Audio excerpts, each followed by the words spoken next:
Hey, welcome back to another video, and today we've got a subscriber question.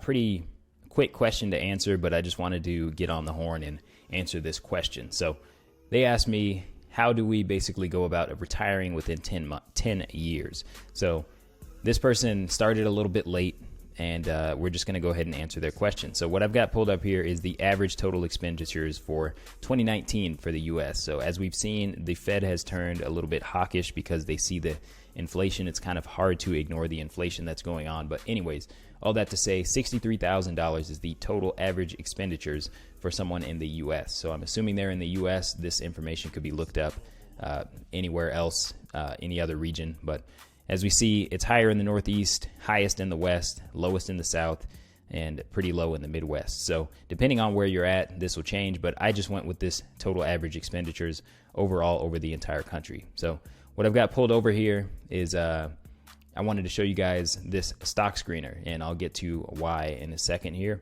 And it has a bunch of companies on it that basically what I can do over here is I went to popular and I went to dividend yield, put the minimum to 4%. Okay, so we're going to use the 4% rule. And what I did was I took that 63,000 and I multiplied it by 25. Okay, that's going to be 4%. Okay, that's going to give you that 4% rule, right? 25 times a number, it's going to give you what you need to produce that 4% return. So essentially what you can do is go in here, look at all these companies I have. I hold a lot of these actually: Exxon, Chevron, Verizon, AT&T I just sold out of, AbbVie, good healthcare pharmaceutical company, Philip Morris, and Altria down here, good cigarette sellers. IBM, they're a little bit of a worse company in my opinion. Don't really like them as much.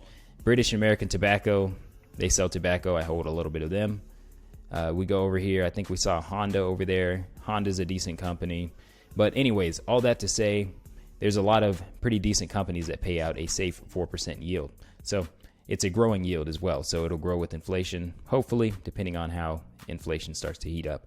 But all that to say, we come over here to the retirement calculator, and I'll go into edit calculation here. So we need to get ourselves to 1.57 million. So what I did was I took 25 and 35, so that's 10 years. And I took the minimum contribution to $98,000, the maximum to $99,000.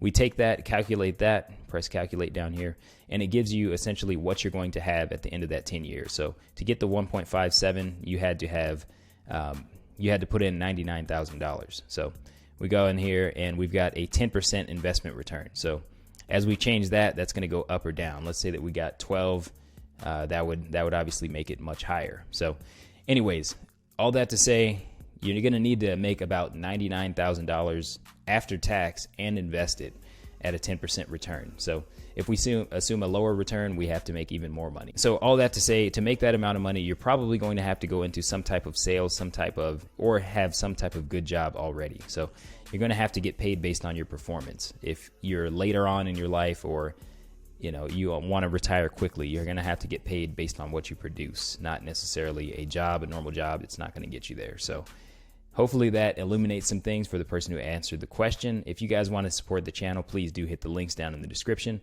Helps the channel grow, helps me out a lot, and I appreciate it. So I'll see you guys in the next video.